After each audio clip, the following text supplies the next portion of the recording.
नमस्कार, मी प्राजक्ता तांडेल. बुलेटिनमध्ये आपलं सगळ्यांचं स्वागत. आणि बुलेटिनच्या सुरुवातीलाच दिवसभरातली मोठी बातमी. ज्ञानवापी मशिदीचा वाद सध्या सुरू आहे आणि ज्ञानवापी प्रकरणी थोड्याच वेळात सुप्रीम कोर्टात सुनावणी होते. सुप्रीम कोर्टामध्ये थोड्याच वेळात सुनावणीला सुरुवात होणार आहे. मशिदीमध्ये हिंदू धर्माचं प्रतीक आढळलं असं हिंदू पक्षकारांनी दावा केलेला आहे आणि आता याच प्रकरणी खरं तर सुप्रीम कोर्टामध्ये सुनावणी थोड्याच वेळात सुरू होणार आहे. या क्षणाची अतिशय मोठी बातमी आपण पाहतोय. मशिदीमध्ये हिंदू धर्माचं प्रतीक आढळलं असं हिंदू पक्षकारांनी अहवालात दावा केलेला आहे. त्यामुळे आता सुप्रीम कोर्टामध्ये ज्ञानवापी मशिदीच्या प्रकरणी आता थोड्याच वेळात सुनावणी होणार आहे. या क्षणाची अतिशय मोठी बातमी. त्यामुळे आता सुप्रीम कोर्ट काय निर्णय देते याकडे संपूर्ण देशाचं लक्ष लागलेलं आहे. ज्ञानवापी मशिदीचा वाद हा गेल्या काही दिवसांपासून सुरू असल्याचं आपल्याला पाहायला मिळते आणि याच प्रकरणी आता ज्ञानवापी प्रकरणी थोड्याच वेळात सुप्रीम कोर्टात सुनावणी होणार आहे. अधिक माहिती देत आहेत आमचे प्रतिनिधी प्रशांत लीला रामदास आपल्यासोबत जोडले गेलेले आहेत. प्रशांत, खरं तर ज्ञानवापी मशिदीचा हा वाद वाढत चाललेला आहे. हिंदू पक्षकारांनी 1 दिवसाचा अवधी मागितला होता, त्यानंतर अवधी दिला आणि आज आता सुप्रीम कोर्टामध्ये सुनावणी होते. काय सविस्तर अपडेट? बरोबर आहे. आज सुप्रीम कोर्टामध्ये ज्ञानवापीच्या प्रकरणात सुनावणी होणार आहे आणि सुनावणीवर जर बघितलं आपण, महत्वाचा हिंदू पक्षाच्या वतीने दावा करण्यात आलेले आहे की ज्ञानवापीच्या परिसरामध्ये अनेक हिंदू चिन्ह मिळालेले आहे, ज्याच्या आधारावरती सिद्ध होतं की ते मंदिर आहे. त्यामुळे आता सुप्रीम कोर्ट साधारणतः या सुनावणी सुरू करेल त्यावेळेस त्यांच्या दाव्यातला किती अर्थ उरतो, कारण त्या पद्धतीने स्पष्ट होणार आहे की त्यांचे दावे किती महत्वाचे आहेत. सोबतच मस्जिद कमिटीच्या वतीने ज्या पद्धतीने दावे करण्यात आलेले आहे की इथे कधीही मंदिर नव्हतं आणि मंदिर नसल्यामुळे हे पूर्णपणे मस्जिदच होतं, या संदर्भात देखील आता सुप्रीम कोर्टात सुनावणी होणार आहे. साधारणतः ज्या पद्धतीचा वाद संपूर्ण वाराणसीमध्ये मस्जिद आणि मस्जिदच्या मुद्द्यावर निर्माण झालेला आहे, त्या वादावरती कुठेतरी सुप्रीम कोर्ट तोडगा काढेल असा प्रयत्न सुप्रीम कोर्टाचा असावा आणि यासाठीच कालची सुनावणी आजपर्यंत स्थगित करण्यात आली. आता पुन्हा 3 वाजता साधारणतः सुनावणीला सुरुवात होईल. बरं प्रशांत, खरं तर आज शुक्रवार आहे. आज नमाज पठण करण्यात येतं आणि मग मशिदीच्या बाहेर नमाज पठणासाठी मुस्लिम बांधवांनी गर्दी केली होती हे देखील कळतंय. पोलीस बंदोबस्त देखील तैनात करण्यात आलेला आहे. तिकडचे काय सध्या अपडेट मिळत आहेत? नाही, महत्वाचं म्हणजे जर बघितलं ज्या पद्धतीने माहिती मिळते, खास करून वाराणसीमध्ये ज्ञानवापी परिसरामध्ये स्पष्ट करणारे जे नियम होते ते नियम आता शिथिल करण्यात आलेले आहेत, खास करून नमाज पठणासंदर्भातले. त्यामुळे मोठ्या संख्येनं नमाज पठणासाठी मुस्लिम समाजाचे लोक एकत्र आले होते. 1 वाजताची जी नमाज होती त्या नमाजसाठी, ज्या नमाजीला अत्यंत महत्व असतं शुक्रवारच्या दिवशीला, त्यामुळे मोठ्या संख्येने जे लोक एकत्र आले त्यांच्यासाठी नियम लागू करण्यात आले. मुख्य दरवाजा होता ज्ञानवापी मस्जिदचा तो बंद करण्यात आला होता. त्या बाजूला असलेल्या 4 क्रमांकाच्या दरवाजातून लोकांना प्रवेश देऊन खास करून तिथे आतमध्ये असलेल्या जागांमध्ये जेवढे लोक मावू शकतात तेवढ्याच लोकांना प्रवेश देण्यात आला आणि त्यानंतर बहुतांश लोकांनी बाहेरून नमाज अदा केली अशी माहिती पुढे आली आहे. पण त्या ठिकाणी मोठ्या संख्येने केंद्रशासित दल आणि युपी पोलीस मोठ्या संख्येने उपस्थित होते की कुठलाही कायदा आणि सुव्यवस्थेची परिस्थिती बिघडू नये म्हणून. निश्चितच प्रशांत, याबाबत अधिकही अपडेट तुमच्याकडून घेत राहू. तुर्तास धन्यवाद या सविस्तर माहितीसाठी. दरम्यान अमरावतीच्या खासदार नवनीत राणा बोलतायत, थेट जाऊया. त्याची लढाई फक्त मीटिंग पुरता, ती माझी मॅच्युरिटी माझे प्रोफेशनलला घेऊन आणि जबाबदारीला घेऊन आहे. ती संजय राऊत आहे म्हणून मी जबाबदारी पार पाडली नाही. माझं कर्तव्य माझे लोकांनी जे मला दिले. सोबत देखील त्यांनी संवाद साधला संजय राऊतांनी. त्यांनी साधलं. त्यांनी संस्कृती जपली असं म्हणायचं. त्यांच्यावर अत्याचार नाही झाले हो. अत्याचार तर आमच्यावर झाले. आम्हाला जेलमध्ये पाठवण्यात आलं. 14 दिवस आम्ही जेलात राहिलो. संस्कृती आणि मॅच्युरिटी आम्ही जपली आहे, त्यांनी नाही. त्यांच्यासोबत अत्याचार नाही झाला, त्यांची स्वास्थ्य बिघडली नाही. आणि ते जे माझे महाराष्ट्राचे विकासाचे अडथळे आणत आहे ते करत आहे, मी नाही. तर माझी लढाई करप्शनचे लंका अगेन्स्ट हे होती आहे आणि राहणार आहे. महाराष्ट्रामध्ये कधी जाणार हा शेवटचा प्रश्न. अमरावतीला कधी जाणार? 23ला माझं प्रिव्हिलेजचा जे अधिकार आम्हाला आहे, माझ्यासोबत जे जे घडत आहे, जसं जसं घडलं, जसं जसं व्यवहार त्या डिपार्टमेंटने केला, जसं जसं तिकडचे राजकीय लोकांनी व्यवहार केला, त्याच्या अगेन्स्टमध्ये 23 तारखेला प्रिव्हिलेजमध्ये जाऊन मी माझा हक्क बजावणार आहे आणि माझा पूर्ण स्टेटमेंट तिथे होईल आणि प्रत्येक व्यक्तीने जसं जसं केलं त्यांच्या अगेन्स्टमध्ये मी बोलणार आहे. बोलिए. जो आपका जो मॅम पार्लमेंटरी कमिटी का ट्रिप रहा इस पे मी संजय राऊत साहेबांना एक प्रश्न विचारला होता जेव्हा आमचं एक कम्युनिकेशन चालू होता की एक मुलगीनी मला विचारलं की मॅडम असं का होतंय बा विमेनला पुढे येऊ देत नाही. मी म्हटलं मी आलेली आहे ॲज अ इंडिपेंडेंट, आपल्याला लढा लागते, पण मला एकटी पाहून महिलाला डॉमिनेट करण्यासाठी मला इथेच काही लोक बसलेले आहे आणि मी आता 14 दिवस जेल भोगून आलेली आहे मिली आणि मला टाकणारे हेच लोक आहे. त्याच्यावर त्यांच्याकडे काहीच उत्तर नव्हता. पण संजय राऊतांनी काल जेव्हा ते दिल्लीत आले होते त्यावेळेला त्यांना तुमच्याबद्दल प्रश्न विचारला, त्यावेळेला त्यांनी हेच सांगितलं की अनेक खासदार होते, 40 खासदार होते, त्यातून तुम्ही कुणाकडे लक्ष जाईल असं डायरेक्ट राजकारण नव्हतं. आम्ही सोबत जेवलो जरी असेल, बसलो जरी असेल, त्यात काही नाविन्य नाही एवढं. ते जेल नाही भोगून आले, त्यांना हे अनुभव माहीत नाहीये. जेव्हा ते जाईन तेव्हा मी त्यांना प्रश्न विचारीन, त्याच्यानंतर दुसऱ्यासोबत राहणं एवढं साहजिक आणि चांगल्या पद्धतीने मला वाटते थोडासा कठीणच राहील. आपल्यासोबत बोलण्यासाठी आमदार रवी राणा देखील आहेत. मैम जो आपका ये पार्लियामेंट्री कमेटी का ट्रिप रहा है इसमें क्या कुछ निकल के आया, क्या कुछ डिस्कस हुआ खास इस पर? सी लेह लद्दाख जब से यूटी हुआ है उसके बाद का ये पहला दौरा एज ए एक्सटर्नल कमेटी हम लोगों ने किया है. बहुत सारी कमेटी के दौरे होते हैं, स्टडी बेस पे हम जाते हैं क्या क्या समस्या है. वहाँ पे मेजरली पासपोर्ट इशू बहुत दिखी गई हैं, कम्युनिकेशन थोड़ा सा कनेक्टिविटी अभी भी बहुत पीछे हैं. कई विषय जैसा पासपोर्ट्स के लगते हैं उसको 1-1 साल लग जाते हैं, तो ये लोगों की शिकायत थी. पर एग्रीकल्चर बहुत ज़्यादा अच्छा डेवलपमेंट हुआ है. माइनस इतना टेम्परेचर में जब एक डिस्ट्रिक्ट कोई रहता है तो वहाँ पर हर जो भी चीज़ें हम खेतों में उगाते हैं उसे किस तरीके से हमने प्रोग्रेस करना चाहिए उस पर हमारी मीटिंग हुई. पासपोर्ट पे हुई, कम्युनिकेशन कनेक्टिविटी पे हुई. लेह लद्दाख की आखिरी बाउंड्री मतलब चाइना के लाइन तक जाकर मिलिट्री फोर्स से बात करके क्या प्रॉब्लम फेस करते हैं उन्हें तो सल्यूट करके आए हैं हम कि इतना माइनस में रहने के बाद. और जहाँ पर नॉर्मल व्यक्ति कोई जाता है तो शायद ऑक्सीजन भी देने की ज़रूरत पड़ जाती है जाकर. पर एक चीज़ मैंने वहाँ पर देखी है, जब से यूटी लगी और जब से मोदी जी आए तब say that place has grown, people have grown. और एक रिलीजन को पकड़ के नहीं, हर एक रिलीजन मोदी जी के साथ में. ये उनके शब्द हैं कि जब से ये आए हैं तो किसानों की आय में किसानों को मदद केंद्र से डबल दुगना मिली है. विद्यार्थियों को केंद्रीय कॉलेज जो आए उसके माध्यम से शिक्षण बहुत ज़्यादा प्राप्त हुआ है. पासपोर्ट्स में जो प्रॉब्लम है उसके लिए हमने बात की है.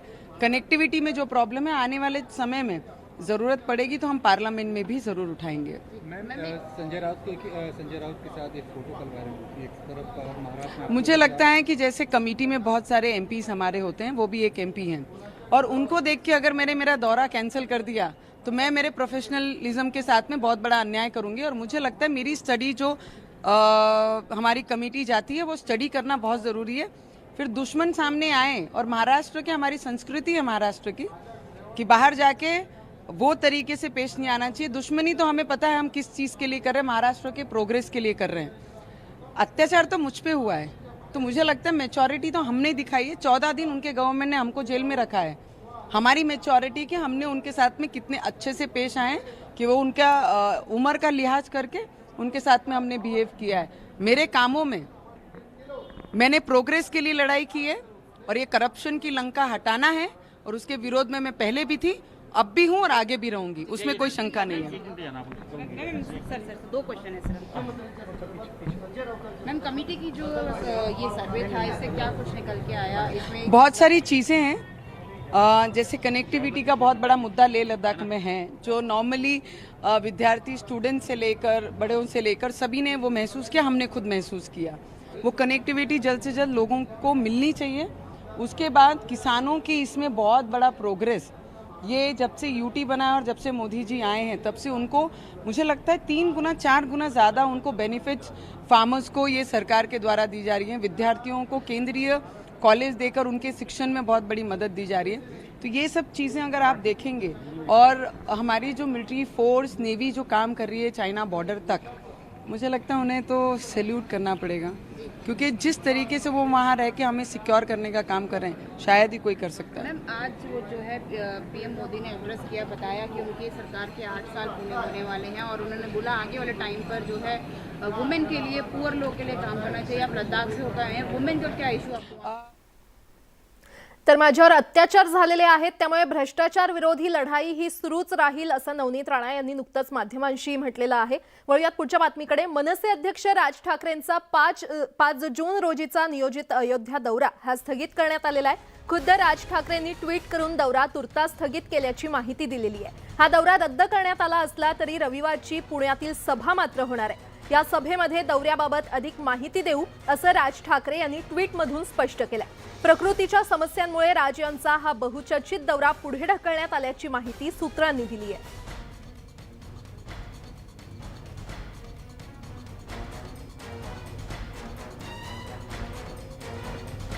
तर राज ठाकरेंनी हे ट्विट केलेलं आहे आणि राज ठाकरेंच्या अयोध्या दौऱ्याला भाजप खासदार ब्रिजभूषण सिंग यांनी विरोध केला होता. आता हा दौरा रद्द झाल्यानंतर त्यांनी राज ठाकरेंना टोला लगावलाय. राज ठाकरे बहुत दुर्भाग्यशाली व्यक्ति है, उसका दुर्भाग्य पीछा नहीं छोड़ रहा है. एक ऐसा अवसर था उसके पास, मैं तो कहूँगा इस अवसर से वो फिर चूक गया. अगर वो हमारे संतों से माफ़ी मांग लेता, योगी जी से माफ़ी मांग लेता, मोदी जी से माफ़ी मांग लेता, तो उत्तर प्रदेश या उत्तर भारत बड़ा महान लोग हैं यहाँ की, तो इनका गुस्सा कम हो जाता. माफ़ी ना मांग करके उसने घाव को ताज़ा कर दिया. फिर दरम्यान राज ठाकरेंच्या अयोध्या दौऱ्यावर प्रवीण दरेकर यांनी पुढील काळात राज ठाकरे अयोध्या दौरा करतील असं म्हटलंय. तर नाना पटोले आणि अतुल लोंढेंनी राज ठाकरेंवर जोरदार टीका केली आहे. मागची भूमिका कारण त्या ठिकाणच्या सभेत ते सांगतील आणि ब्रिजभूषण यांच्यामुळेच दौरा रद्द झाला असं काही मानायचं कारण नाही. तिथल्या काही लोकांची ती भावना होती. ब्रिजभूषण याचं वैयक्तिक ते उभं केलेलं आंदोलन होतं. पक्षानं कुठेही अधिकृत भूमिका या संदर्भात घेतली नव्हती आणि त्याच्यामुळे समन्वयाच्या माध्यमातून येणाऱ्या काळात त्यांचा दौरा होऊ शकतो. राज ठाकरे साहेबांना किंबहुना या देशातील कुठल्याही नागरिकाला कुठल्याही दैवताचं दर्शन घेण्यापासून कोण रोखू शकत नाही. काँग्रेससाठी हे सगळे विषय जे आहेत धार्मिक उत्पादनाचे जे विषय आहेत ते काही महत्त्वाचे नाही. दररोज रुपया खाली पडते आहे, देशामध्ये रोज महागाई वाढते आहे, बेरोजगारीचा प्रश्न निर्माण झालेला आहे, शेतकऱ्यांचे प्रश्न आहे, गरिबीचे प्रश्न आहे. या सगळ्या प्रश्नावर काँग्रेस चिंतित आहे आणि या सगळ्या प्रश्नाला न्याय कसा मिळेल, मग केंद्र सरकारच्या मुळे झालेली सगळी प्रश्न ती लढाई आमची आहे. मुख्य जनतेचे प्रश्न डायव्हर्ट करण्यासाठी या पद्धतीचा हा धर्मांध विषय निर्माण केला जातो. त्याच्यामध्ये काँग्रेसला कुठलाही रस नाही. ज्या पद्धतीचं वातावरण महाराष्ट्रामध्ये भाजपनी यांच्या माध्यमातून निर्माण करण्याचा प्रयत्न केला, त्याचा उद्देश मात्र छुपा उद्देश हा कायदा सुव्यवस्थेची परिस्थिती महाराष्ट्रामध्ये बिघडवून 356 कलमाद्वारे राष्ट्रपती शासन लावता येईल का अशा पद्धतीचं होतं. यांनी इकडे मराठी मुलांचा मुद्दा केला होता, त्यांनी तिकडे उत्तर भारतीय मुलांचा मुद्दा केला. आणि तो पुरावा त्यांनी प्रेस कॉन्फरन्स घेतली ब्रजभूषण सिंगने. तर त्यामुळे त्यांनी वापर केला राजसाहेब ठाकरेंचा नवनीत राणाप्रमाणेच. आणि जेव्हा त्यांच्या लक्षात आलं की आता आपल्याला आपला उद्देश साध्य झाला नाही, म्हणून त्यांनी त्यांना सोडून दिलं. गेल्या अनेक दिवसांपासून चर्चेमध्ये असलेला मनसे अध्यक्ष राज ठाकरे यांचा अयोध्या दौरा आज स्थगित झाल्यानंतर संजय राऊतांनी त्यावरून खोचक टोला लगावलाय. आम्हाला विचारलं असतं तर राज ठाकरेंना मदत केली असती, असं संजय राऊत म्हटलेले आहेत. तसंच लेह दौऱ्यावरून देखील सुरू झालेल्या वादावर देखील त्यांनी आपलं स्पष्टीकरण दिलंय. त्यांच्याशी बातचीत केली आहे आमचे प्रतिनिधी उदय जाधव यांनी. शिवसेना नेते आणि खासदार संजय राऊत सर आता आपल्यासोबत, आपण थेट त्यांनाच विचारूया. सर, आता सगळ्यात मोठी जी बातमी आहे ती म्हणजे मनसे अध्यक्ष राज ठाकरे यांनी त्यांचा अयोध्या दौरा स्थगित केलेला आहे. त्यावरनं अनेक राजकारण आणि वादविवाद देखील सुरू झाले. तिकडे उत्तर प्रदेशमध्ये भाजपचे खासदार ब्रिजभूषण यांनी सांगितलेलं आहे की राज ठाकरे यांना आम्ही येऊ देणार, त्यांनी जर माफी मागितली असती तर त्यांना ही वेळ टाळता आली असती. आपली काय प्रतिक्रिया? बघा, आमची याच्यावरती प्रतिक्रिया असण्याचं काही कारण नाही. हा एका राजकीय पक्षाचा कार्यक्रम होता, तो त्यांनी स्थगित केला. कारण काही असते, जी माहिती मिळते किंवा जे वाचतोय तुमच्या माध्यमातून पाहतोय त्यानुसार त्यांच्या अयोध्येच्या दौऱ्याला उत्तर प्रदेशमधून विरोध झाला.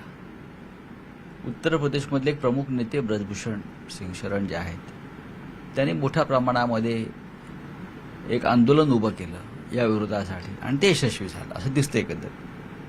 आता प्रश्न असा आहे, उत्तर प्रदेशमध्ये राज्य कोणाचं आहे? उत्तर प्रदेशमध्ये राज्य भारतीय जनता पक्षाचं आहे. महाराष्ट्रातून या दौऱ्यासाठी रसद पुरवण्याचं, प्रेरणा देण्याचं काम कोण करत होतं? तर भारतीय जनता पक्षाचे प्रमुख लोक ती प्रेरणा देत होते. तरी उत्तर प्रदेशमध्ये भाजपचे नेते विरोध करतात आणि त्यांना रोखलं जात नाही. याचा अर्थ स्पष्ट आहे, भारतीय जनता पक्षानं सुद्धा एक राजकारणाचा डाव टाकला आणि आपले खेळ ते करत असतात त्या पद्धतीनं. पण प्रत्येकानं हे अशा पद्धतीनं त्यांचे खेळ करत राहावं, त्यात अनेकदा बळी जातो अनेकांचा राजकीय कारकिर्दीचा, त्यांच्या भूमिकांचा. हे दिसतंय मला. एक मी तटस्थपणे तुम्हाला मी सांगतो, अर्थात कोणी काय भूमिका घ्याव्यात हा पूर्णपणे त्यांची. राज ठाकरे यांचा राजकीय बळी गेला ह्या संपूर्ण राजकारणामध्ये. नाही, भारतीय जनता पक्षाला ती सवय आहे, त्यांचा छंद आहे तो. शिवसेनाच्या बाबतीत सुद्धा त्यांनी अशा प्रकारचे डाव, कपटी डाव टाकण्याचा प्रयत्न केला, पण शिवसेना त्यांच्या फासातून, जाळ्यातून अलगद बाहेर पडली आणि या स्वतंत्रपणे उभी आहे. राज ठाकरे भाजपच्या राजकारणामध्ये अडकले आणि त्यातून ते आता सावरू शकले नाही, ते कोण? हे मी बोलणार नाही. ते एक स्वतंत्र नेते आहेत, त्यांचा स्वतःचा पक्ष आहे, त्यांच्या भूमिका आहेत. त्या संदर्भात काय झालं काय नाही तो त्यांच्या भूमिका त्यांनी ठरवायच्या असतात. त्यांच्या भूमिकांवरती शिवसेनेला मतं व्यक्त करू नयेत. शिवसेनेचा देखील अयोध्येमध्ये दौरा आहे. 15 जून तारीख तुम्ही स्वतःच बेकेसीच्या सभेमध्ये घोषणा केलेली आहे, तर त्या सभेला देखील कुठला अडथळा येणार नाही का? अजिबात नाही येणार. 15 जूनला आमचा दौरा ठरल्याप्रमाणे होईल. आदित्य ठाकरे तिथे येतील, प्रभू श्रीरामाचं दर्शन घेतील. इतर काही त्यांच्या भेटीगाठी आहेत. त्यातली एक प्रमुख भेट म्हणजे इस्कॉनच्या मंदिरालाही भेट द्यावी असा एक कार्यक्रम ठरतोय. कारण मुंबईतले जे इस्कॉन मंदिराचे प्रमुख आहेत या देशातले, त्यांनी आदित्यजींना विनंती केली आहे की तुम्ही आमच्या मंदिराला भेट द्या. सर, परंतु उत्तर प्रदेशमधल्या काही संघटनांनी आदित्य ठाकरेंच्या दौऱ्याला देखील विरोध केलेला आहे. त्याकडे कसं पाहता? आणि हा विरोध असला तरी देखील शिवसेनेचा दौरा होणार करावा. आम्ही काय अयोध्येत आताच गेलोय का? तेव्हा विरोध नाही केला कोणी? हे सोडून द्या ह्या गोष्टी. आम्ही वर्षानुवर्ष अयोध्येत जात आहोत. अयोध्येच्या विकासामध्ये आमचं योगदान आहे. जे राम मंदिर उभं राहते त्यात आमचं योगदान आहे आणि तिकडली जनता आमच्या बरोबर आहे, एवढंच सांगतो. सर, तुम्ही आता नुकतंच लेह लडाखचा दौरा केलेला आहे. त्यातपूर्वी महाराष्ट्रामध्ये शिवसेना विरुद्ध राणा दापंते असा जो काही संघर्ष पाहायला मिळाला, मुंबईच्या रस्त्यांवरती मोठ्या प्रमाणात पाहायला. असं असताना देखील तुम्ही तिथे राणा दापंत्यांशी तिथे बोलत होता, चर्चा करत होता. त्यामुळे काहीसं संभ्रमाचं वातावरण जे आहे ते महाराष्ट्रात निर्माण झालं. मी शासकीय दौऱ्यावरती होतो, पार्लमेंटच्या दौऱ्यामध्ये होतो. आता पार्लमेंटच्या दौऱ्यामध्ये अनेक खासदार असतात. 40-45 खासदारांची एक समिती असते. एकत्र काम करावं लागतं आणि ते in the interest of nation, राष्ट्राच्या हितासाठी ते काम करत असतो. प्रत्येकानं आपापल्या भूमिका मांडायच्या असतात. अशा गोष्टी असतात. राजकारण महाराष्ट्रात आम्ही करतो ना, करणार. जर कोणी शिवसेनेच्या अंगावर येणार असेल तर माझा शब्द कायम आहे, 20 फूट खाली गाडू, ते कोणी असतील. तुमच्या वक्तव्यावरतीच त्यांनी प्रतिक्रिया देखील दिली होती. नवनीत राणा असतील किंवा रवी राणा असतील यांनी. व्यक्तिगत बोलत नाही कोणाचं नाव घेऊन. मी परत सांगतो, जर मातोश्री आणि शिवसेनेच्या अंगावर कोणी चाल करून येण्याचा प्रयत्न करणार असेल, अर्थात हिंमत नाही, तर मी परत सांगतो, 20 फूट जमिनीत खाली गाडू. सर, तुम्ही आता लेह लडाखमध्ये होतात. राणा दापंत्यांशी तुमची चर्चा देखील झाली. काय चर्चा झाली? आमच्यासाठी विषय संपला तो. पण ह्या महाराष्ट्रातला संघर्षाबद्दल चर्चा तो शासकीय दौरा होता, तो कार्यक्रम तिकडे संपला. मी महाराष्ट्रात आलो. मग महाराष्ट्रातल्या संघर्षाबद्दल काही चर्चा झाली नाही? कुठला संघर्ष महाराष्ट्रात? हिंमत आहे का कोणाची आमचाही संघर्ष करण्याचा? धन्यवाद सर, न्यूज 18 लोकमतशी बोलल्याबद्दल. तर संजय राऊतांनी मनसेला चुचकारल्यानंतर मनसेच्या नेत्यांनी देखील संजय राऊतांना प्रत्युत्तर दिलंय. संजय राऊत म्हणतात की अयोध्येमध्ये सुरक्षा हवी असेल तर आम्ही देतो. हो, आता तेवढंच बाकी राहिलेलं आहे मॅडम, तुमच्याकडून घ्यायची सुरक्षा. काय आवश्यकता जाऊ द्यायला निश्चितपणे संजय राऊतांनाही सांगू का, चला तुम्ही पण, तुम्ही आले म्हणजे आम्हाला सगळी सुरक्षा येईल ना. मग तिकडची लोक थोडे संजय राऊत नुसता जरी असला, कारण नाहीतरी महाभारतात संजय राऊतच होता ना, नाही का? मग तो दुसरा समोर असला तरी खूप झालं, सुरक्षा ऑटोमॅटिक आली. मला असं वाटतं ज्यांनी आमचे रातोरात नगरसेवक चोरले, आमच्या कार्यकर्त्यांना जेलमध्ये टाकण्याचा आटोकाट प्रयत्न केला, आमच्या महाराष्ट्र सैनिकांना 14 दिवस तडीपाऱ्या लावल्या, त्यांच्याकडनं आम्ही सहकार्याची अपेक्षा ठेवावी का? म्हणजे तुम्ही असतात तरी तुम्ही ठेवली असतील का मला सांगा. मनसे अध्यक्ष राज ठाकरे यांच्या शस्त्रक्रिया होणार असल्याचं कळतंय. लीलावती रुग्णालयामध्ये त्यांच्यावर शस्त्रक्रिया होणार आहे. पायाचं दुखणं बळावल्यानं त्यांच्यावर शस्त्रक्रिया होणार असल्याचं कळतंय.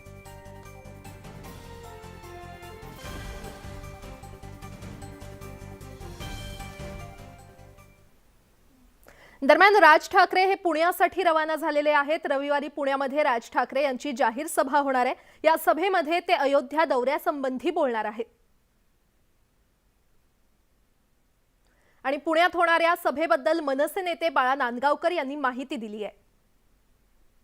मला वाटतं उलटसुलट चर्चा करण्याचं कारण नाही आणि तुम्हाला कल्पना आहे की आता 22 तारखेला ते स्वतः बोलणारच आहे आणि मला वाटतं 22 तारखेला ते ज्यावेळेला बोलतील त्यावेळेला अयोध्येचा दौरा तूर्त त्यांनी स्थगित केला, त्याची कारणं पण ते निश्चितपणे सांगणार आहे आणि म्हणून त्यांनी जो ट्विट केलं आहे ते ट्विटमध्ये स्पष्ट दिले की 22 तारखेला आपण बोलूच. त्यामुळे 22 तारखेला तुम्ही ऐकायला मी उत्सुक आहे की ते नेमकं काय सांगणार आहे. दरम्यान याच पुण्यातील सभेचा टीजर मनसेकडून जारी करण्यात आलेला आहे. पाहूयात त्याची झलक.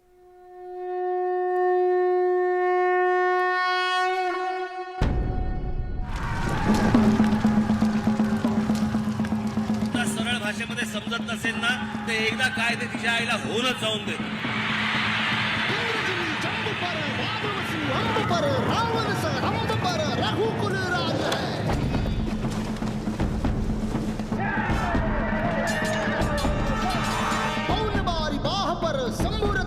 अभी नहीं तो कभी नहीं.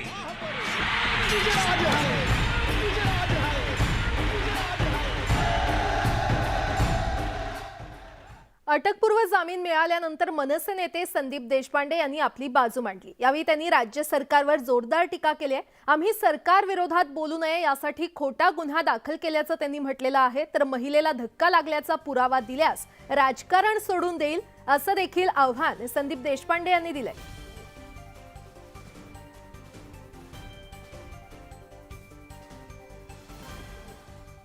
सरकारने दबाव बनवून पोलीस स्टेशनवर दबाव बनवून काहीतरी ते फुटेज मधल्या थोडेसे शॉर्ट्स कट करून चुकीची आहे गोष्ट. ठीक आहे, तुमचा राजकीय खुन्नस आहे आमच्यावर, तुम्ही काढलात. आज तुमचे दिवस आहेत, हे आमचे दिवस येतील, त्यामुळे या गोष्टी चालत राहतात. हे कुठल्या पद्धतीचं राजकारण महाराष्ट्रात चाललंय की एकमेकांवर एवढा खुन्नस ठेवायचा. रात्री 12-12, 1-1 वाजता माझी पत्नी एकटी असताना, माझा मुलगा लहान असताना तुम्ही घरी पोलीस पाठवता लपून. त्याचंही सीसी फुटेज आहे माझ्याकडे. कशा पद्धतीने तुम्ही एका महिलेला न घेता तुम्ही दुसऱ्यांच्या घरी जाता दबाव निर्माण करायला म्हणून. हे कुठल्या पद्धतीचं राजकारण आहे? आणि तुम्ही नंतर तुमच्या भाषणामध्ये म्हणणार की केंद्र सरकार चुडाचं राजकारण करतं. मग तुम्ही काय करताय? मी आपल्या सगळ्यांसमोर एक नम्र विनंती करतो की आमचा धक्का लागल्याचं एक जरी फुटेज दाखवलं, संदीप देशपांडे राजकारण सोडून देईल, सोडून देईल. दरम्यान मनसे नेते नितीन सरदेसाई यांनी फेसबुक पोस्ट लिहत मविया सरकारला टोला लगावलाय. मविया लाख बुरा चाहे तो क्या होता है, वही होता है जो मंजूर कानून होता है, असं मनसे नेते नितीन सरदेसाई यांनी मविया सरकारला टोला लगावलाय. संदीप देशपांडे यांच्या जामिनानंतर त्यांनी ही पोस्ट शेअर केली आहे. जेवढं दाबाल तेवढ्या वेगानं उसळू, सरदेसाईंनी असं म्हणत मविया सरकारला इशारा दिलाय. दरम्यान पोलिसांवर कारवाईसाठी दबाव टाकल्याचा आरोप देखील त्यांनी केलेला आहे. यासोबतच इतरही काही महत्त्वाच्या बातम्या आपण पाहणार आहोत. तुर्तास एक छोटासा ब्रेक. पाहत रहा न्यूज 18 लोकमत.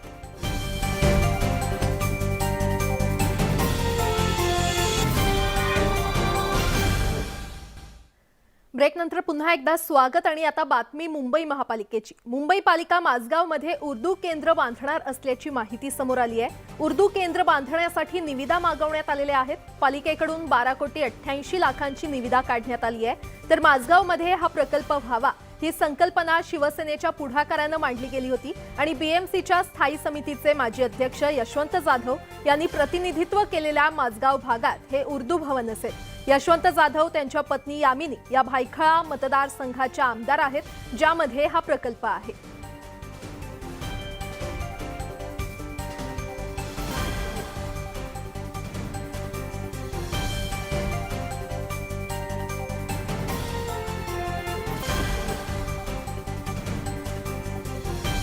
तर आपण पाहतोय मुंबई महापालिका माझगावमध्ये उर्दू केंद्र बांधणार असल्याची माहिती सध्या समोर आलेली आहे आणि हे उर्दू केंद्र बांधण्यासाठी निविदा देखील मागवण्यात आलेल्या आहेत।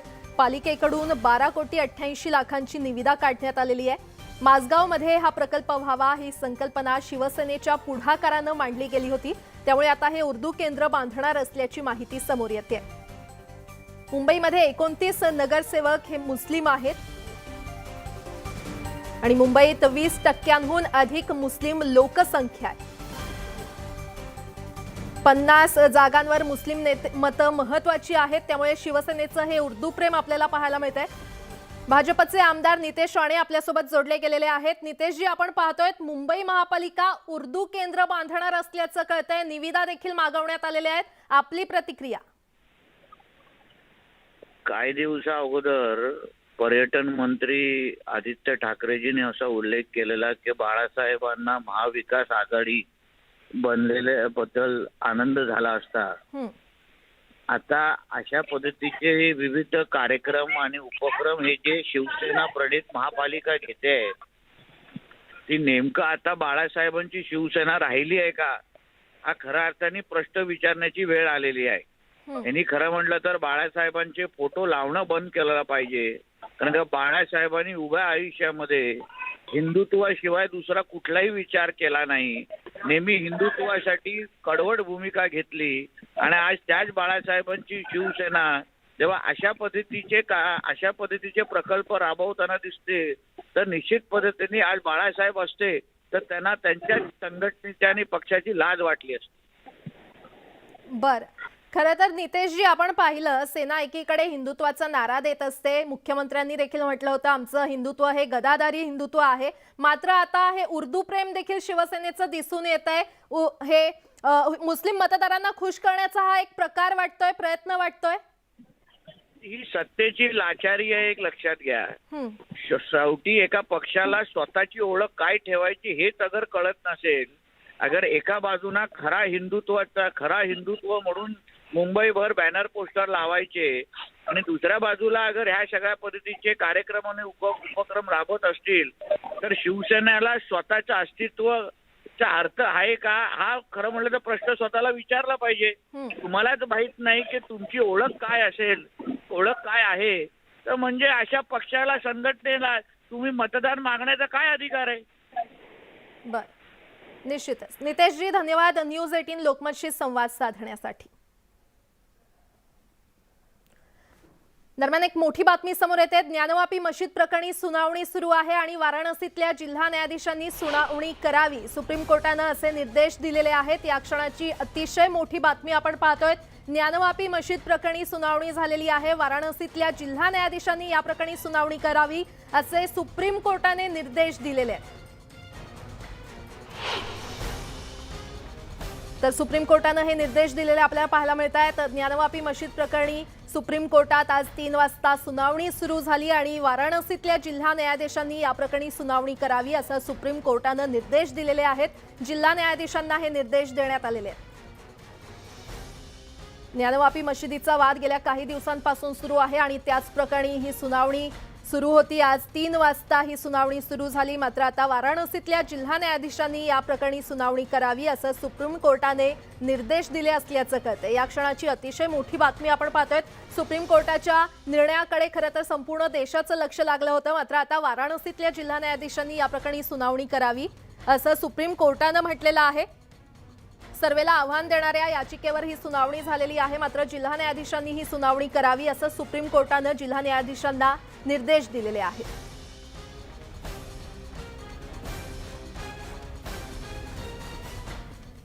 वळूयात पुढच्या बातमीकडे. येत्या 5 जून रोजी महाराष्ट्रात तळ कोकणात मान्सून दाखल होईल असा अंदाज हवामान विभागाकडून व्यक्त करण्यात आलेला आहे. अंदमानमध्ये 16 मे रोजी दाखल झालेल्या मान्सूनचं केरळमध्ये 27 मे रोजी आगमन होण्याचा देखील अंदाज व्यक्त करण्यात आलाय.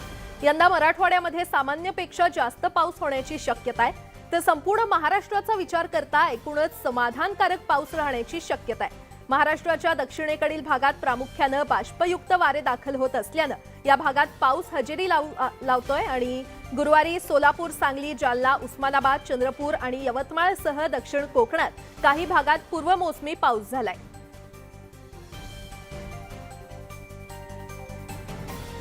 राज्यातील अनेक भागात पूर्वमोसमी पावसानं हजेरी लावली आहे. यामुळे उकाड्यानं हैराण झालेल्या नागरिकांना दिलासा मिळालाय. चिपळूणसह गुहागरमध्ये रात्रभर पावसाची रिपरिप सुरू होती. तर सकाळपासून वातावरण ढगाळ असल्यानं आजही पावसाची शक्यता वर्तवली जाते. तर दुसरीकडे सोलापूर जिल्ह्यात ग्रामीण भागात पावसाचा जोर पाहायला मिळाला. वादळी वाऱ्यासह ढगांच्या गडगडाटात पाऊस झाल्यानं ऐन उन्हाळ्यात पावसाळा असल्यासारखं चित्र पाहायला मिळालं. तर तिकडे जालन्यामध्ये देखील मुसळधार पाऊस झालाय. यावेळी वीज पुरवठा खंडित झाल्यानं शहरभर अंधार पसरला होता.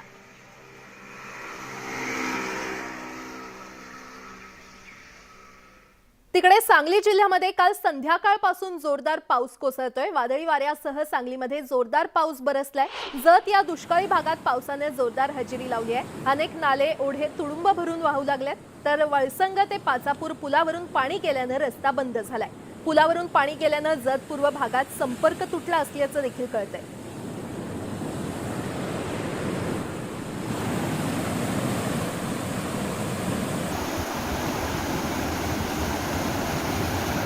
सांगलीची ही काही दृश्य आहेत. भर उन्हाळ्यात हा पूल पाण्याखाली गेला असल्याची ही दृश्य आपल्याला पाहायला मिळत आहेत. सांगलीमध्ये मुसळधार पाऊस कोसळल्यानं नागरिकांचे मात्र मोठ्या प्रमाणात हाल झाले.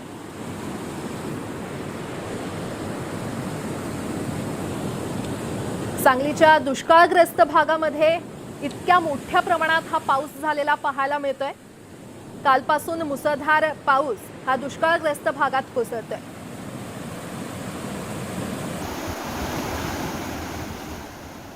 तिकडे सातारा शहरात मान्सूनपूर्व पावसाच्या सरी कोसळल्या असून यामुळे उकाड्यानं हैराण झालेल्या नागरिकांना काहीसा दिलासा मिळालाय.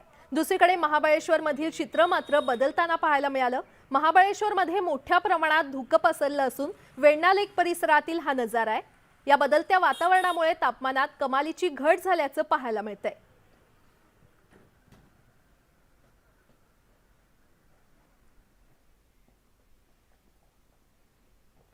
भंडाऱ्यातल्या उमरेड करांडला अभयारण्यामध्ये वाघिणीचं दर्शन घडलंय. T6 वाघीण आपल्या 5 बछड्यांसह मुक्त संचार करताना पर्यटकांच्या कॅमेऱ्यामध्ये कैद झाली आहे.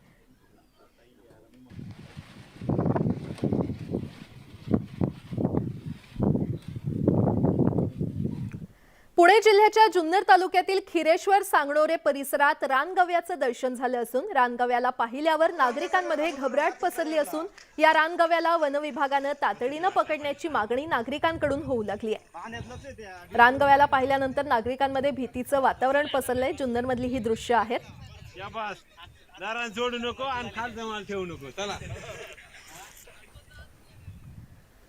ताडोबातील 6 हत्ती अखेर गुजरातला हलवण्यात आलेले आहेत. ताडोबा अंधारी व्याघ्र प्रकल्पाच्या कोळसा परिक्षेत्रात बोटेझरी येथील कॅम्पमध्ये हे हत्ती वास्तव्याला होते. मात्र वैद्यकीय देखरेखीसाठी हे हत्ती गुजरातला हलवण्यात आल्याचं सांगितलं जातंय. आता राधाकृष्ण टेम्पल ट्रस्ट या सर्व हत्तींची देखरेख करणार आहे.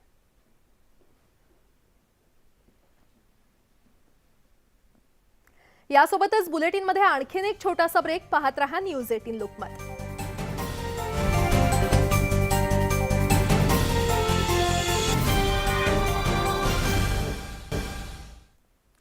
ब्रेक नंतर आपलं पुन्हा एकदा स्वागत. न्यूज 18 लोकमत संवाद यात्रेच्या माध्यमातून राज्यभरातील शेतकरी आणि जनतेच्या समस्या आम्ही मांडतोय. या संवाद यात्रेची खुद्द शरद पवार यांनी देखील दखल घेतली आहे. सर्वसामान्यांचे प्रश्न सरकार दरबारी मांडण्याच्या सुरू असलेल्या प्रयत्नांचं पवारांनी कौतुक केलंय. राज्यभरातील न्यूज 18 लोकमतच्या संवाद यात्रेच्या निमित्ताने राष्ट्रवादी काँग्रेसचे सर्वेसर्वा शरद पवार साहेब आपल्याला भेटलेले आहेत, त्यांच्याशी आपण बोलणार आहोत. सर, आम्ही जनसामान्यांचे प्रश्न जाणून घेतोय. सध्या जर आपण बघितलं तर इतर मुद्दे जे आहेत ते फार चर्चेमध्ये येताना दिसत आहेत, पण सामान्यांच्या प्रश्नावरती कोणी चर्चाच करत नाही. कसं बघता आपण इकडे? तुमचे जे काही कार्यक्रम सध्या चालू आहे त्यातले 1-2 कार्यक्रम मी बघितले. तुम्ही ज्या ठिकाणी जाता त्या ठिकाणी वेगवेगळ्या क्षेत्राच्या लोकांच्या तुम्ही त्यांना प्रश्न उपस्थित करून मुलाखती घेतात आणि त्याच्यामध्ये त्या मुलाखती घेतल्याच्या नंतर जे काय ऐकायला मिळतं ते आज देश पातळीवर ज्या सगळ्या गोष्टीची चर्चा आहे त्या संबंधीची चर्चा लोकांच्या प्रश्नातून होतच नाही. लोकांचे प्रश्न दुसरे दिसतात. महागाईचा प्रश्न दिसतो, बेकारीचा प्रश्न दिसतो आणि अशा प्रश्नांच्या संबंधी लोकांची तीव्र भावना आहे. हे सगळं तुमच्या समाज यात्रेमध्ये बघायला मिळतं. माझ्या मते जे काही तुम्ही उपक्रम हातामध्ये घेतला आहे तो निश्चित निर्णय घेण्याचा अधिकार असलेल्या लोकांच्या दृष्टीनं महत्त्वाचा आहे. कारण त्याच्यातून लोकांचं फील काय हे तुमच्या कार्यक्रमातून स्पष्ट होतं आणि माझ्यासारखा कधी म्हणजे पाहतो तर माझ्या सरकारला त्याचा उपयोग होतो. कारण राज्यामध्ये जे निर्णय घेणारे आमचे सहकारी आहेत त्यांच्या कानावर तुमच्या कार्यक्रमातून जे ऐकायला मिळतं ते घालायला संधी मला स्वतःला मिळते आणि म्हणून मला असं वाटतं की तुमचा हा उपक्रम चांगला आहे, तो चालू ठेवा. आमचे शुभेच्छा आहेत. व्हिडिओ जर्नलिस्ट संदीप पवारसह विशाल परदेशी, न्यूज 18 लोकमत, बारामती.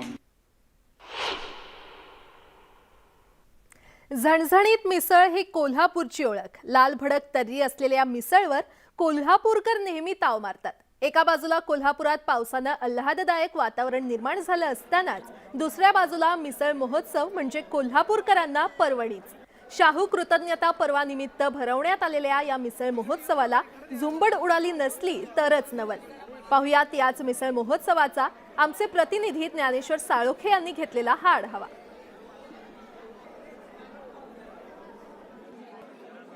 नुकताच पडलेला पाऊस आणि त्यामुळे झालेलं आल्हाददायक वातावरण आणि त्यातच कोल्हापूरकरांना झणझणीत आणि चटकदार मिळणारी मिसळ म्हणजे पर्वणीच. शाहू कृतज्ञता पर्वानिमित्त आज बावडा मिसळचं आयोजन करण्यात आलेलं आहे आणि या निमित्तानं 1000 इतके मिसळ मोफत वाटप या ठिकाणी केलं जातं आणि ही मिसळ घेण्यासाठी या ठिकाणी मोठ्या प्रमाणात झुंबड उडाल्याचं आपल्याला पाहायला मिळते. खरं तर मिसळ आणि कोल्हापूरकर त्यांचं नातं एक अतूट आहे आणि हे नातं या ठिकाणी आपल्याला पाहायला मिळते. खरं तर बाहेर पाऊस पडल्यामुळे जे आल्हाददायक वातावरण झालं आहे आणि या वातावरणामध्ये ही मिसळचा आस्वाद घेण्यासाठी आहे ते या ठिकाणी झुंबड उडताना आपल्याला पाहायला मिळतात. या ठिकाणी पाहायला गेलं तर मिसळवरती हे सगळे खवय्ये ताव मारताना आपल्याला पाहायला मिळतात. झणझणीत अशी ही मिसळ आणि त्याचा आस्वाद घेताना हे सगळे या ठिकाणी पाहायला मिळतात. मोठ्या प्रमाणात गर्दी आहे ही मिसळ घेण्यासाठी. शाहू मिल या ठिकाणी झालेले आहे. मात्र दुसऱ्या बाजूला आपल्याला आज माहीत आहे की मुसळधार पाऊस कोल्हापूरमध्ये होत आहे आणि या निमित्तानं कुस्ती स्पर्धा असू दे, फुटबॉल स्पर्धा असू दे आणि कृषी प्रदर्शन हे प्रशासनानं रद्द केलेलं आहे. मात्र दुसऱ्या बाजूला या ठिकाणी मिसळ खाण्यासाठी मोठ्या प्रमाणात झुंबड उडाल्याचं पाहायला मिळते आणि या मिसळचा आस्वाद आहे ते आबालवृद्ध या ठिकाणी येऊन घेताना आपल्याला पाहायला मिळत आहेत. ज्ञानेश्वर साळोखे, न्यूज 18 लोकमत, कोल्हापूर. यासोबतच बुलेटिनमध्ये एक छोटासा ब्रेक. पाहत रहा न्यूज 18 लोकमत.